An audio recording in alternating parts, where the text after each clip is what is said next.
we're keeping warm inside this silver FN2.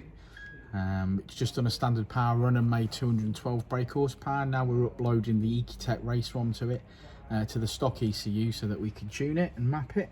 Richard's on his phone.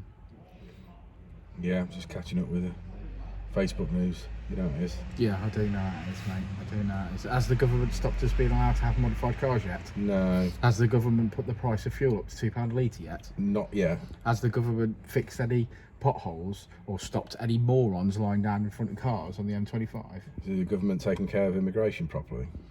Oh, come on, man. Is Beardy grassing to us to the landlord now instead of the Beardy? Instead of the Dynodaze fans, if you know who Beardy is, today I think he's a particular cock today. So if Dynodaze fans who follow this channel know who Beardy is, yeah, Beardy, if you're watching, eat a bowl of dicks, mate. Yeah, definitely. And also, just for the record, from the two directors of Dynodaze, that is. the two directors of Dynodaze will park wherever the fuck they like. Yeah. and that's the way it is. But back to this car. This car's got some modifications. It's got a HKS induction kit. It's got a Cobra 2.5-inch cat back and a Jap Speed 4-to-1 manifold. So we're gonna try and improve on the 212 brake horsepower that's made. Let's go to work.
Silver FN2 mapped.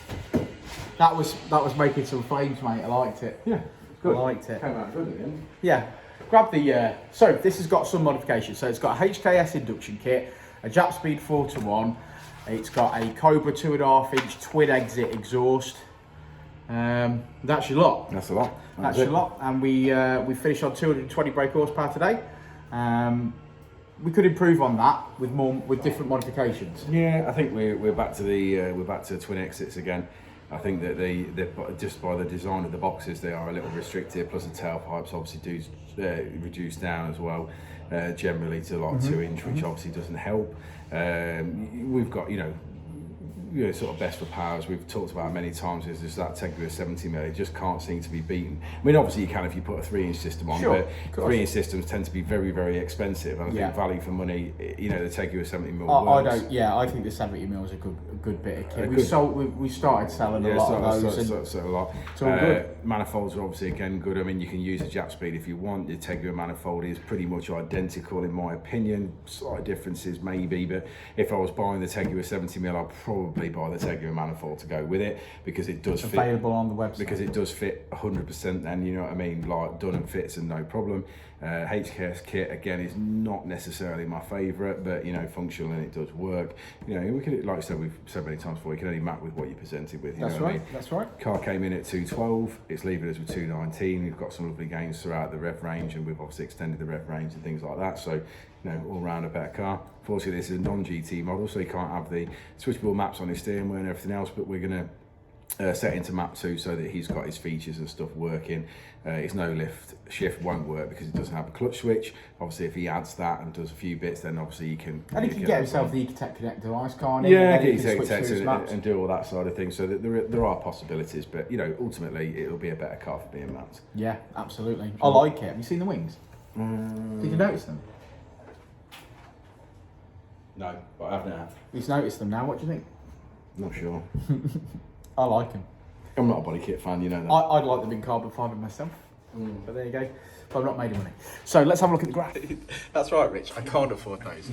Okay, so looking at the graph, as we always say, red line is as she comes in, blue line is as she leaves, lowered VTEC somewhat, extended the rev range out to 8.6, and we've got ourselves some gains across the board, and I think that's going to drive a lot better.